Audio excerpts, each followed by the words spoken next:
Woody Harrelson and Simu Liu star in the true story of a deep-sea dive gone horribly wrong. Let's talk about Last Breath.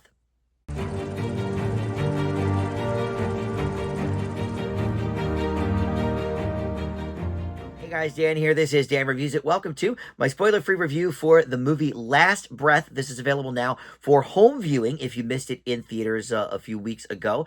And this is based on a 2019 documentary, also called Last Breath, about the same expedition and all of that. So this is a very true story, very real players here involved. And the co-director of that film, the documentary, directed this film as well, named Alex Parkinson. So we'll get into all this here in just a second. First, though, let me welcome you back to the channel. If you are a subscriber already to Dan Reviews It, thank you so much for that. I love it when you guys check out my videos and come on back to the channel. But if you're not, please consider subscribing and click that notification bell. You can just like this video or comment below as well. All that stuff, of course, helps the channel out tremendously, and I certainly do appreciate it. All right, so we've got Woody Harrelson as sort of the grizzled member of the crew here, and Simu Liu portrays the kind of up and comer hot shot, thinks he's the cock of the walk, and then you have Finn Cole as well as the third member of the team who is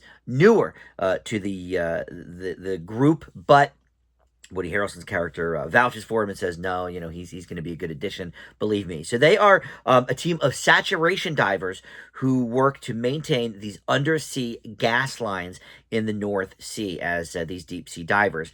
And basically they do a rotation. Their fellow divers live on board this vessel in these chambers which simulate conditions found approximately 300 feet below sea, so they're not sort of as shocked, when they actually go down into the sea. And so it's an intense job for sure. It is, amazing that people really do these kind of jobs. And as such, this movie reminded me a lot about Deepwater Horizon, which was another, very dangerous job that I think that was based on a true story. But if not, certainly, it could have been. Things like that do happen. Mark Wahlberg was in that.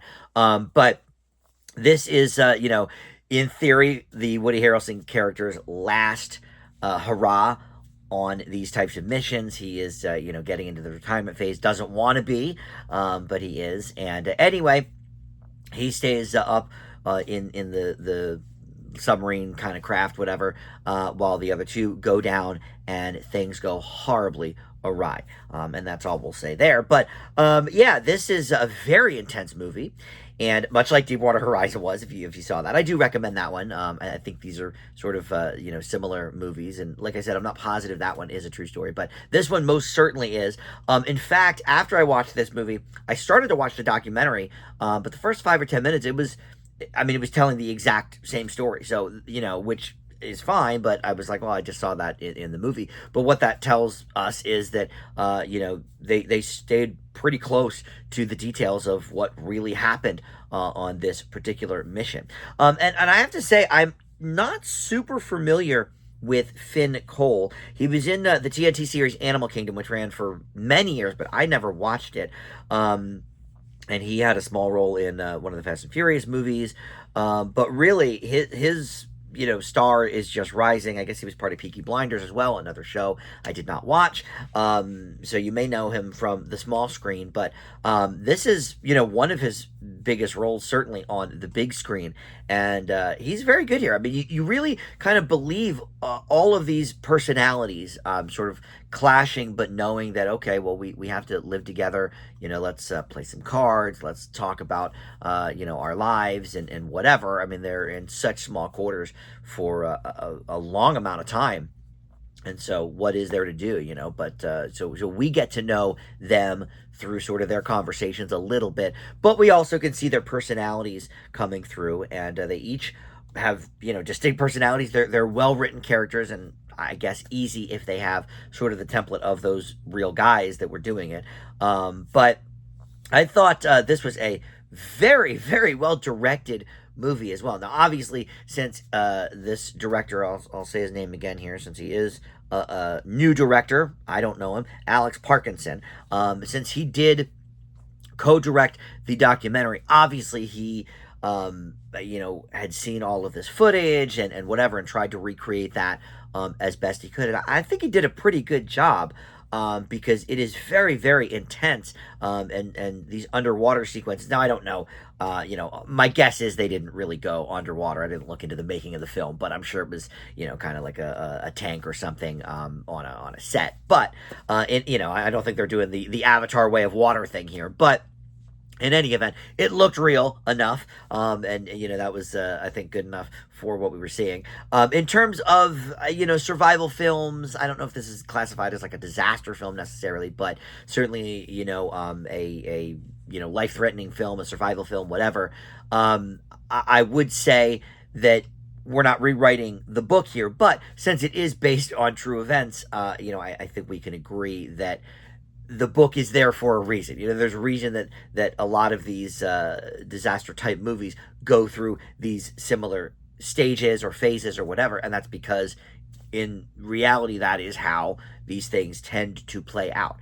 So I didn't think there was a lot of really showboating with the script or anything. I think it was just kind of an intense story. Now there are quieter moments that maybe I don't want to say that they were boring, but I sort of wanted to get back to the main action. We do see, the above ground crew as well from time to time, trying to make their best of it and saying, okay, well, we can, do X, Y, and Z, and I'm not sure how. We've never tried it. Oh, okay, we'll just get it done. His life depends on it, et cetera, et cetera. That stuff was I think the more basic elements of the movie, whereas the underwater stuff and the stuff in the pod and the survival stuff I think was a little more I don't even want to say entertaining, because I wasn't bored with the other parts, but certainly more lively maybe. We'll say that. And of course the acting is tremendous. Woody Harrelson, come on, what is there to say about him? He's just fantastic in every type of movie. And Simu Liu, certainly stretching his dramatic chops a little bit here. We've seen him, I think so far, more in the comedic elements of Kim's Convenience, the sitcom, and then more action-oriented stuff like the Marvel stuff he's done. So it was nice to see him in a more kind of straight-ahead dramatic role that we see here. But look, overall, this is a pretty solid movie, not breaking the mold, but definitely intense when it needed to be. I leave Last Breath with a B, and I think I'm gonna have to go back and look, but I think that's about the same grade I gave Deepwater Horizon, so I would recommend that one as well in the same vein. But you can check this one out, Last Breath, for home viewing now, wherever you rent or buy your movies at home. All right, thank you so much for watching Dan Reviews It, and I'll see you next time.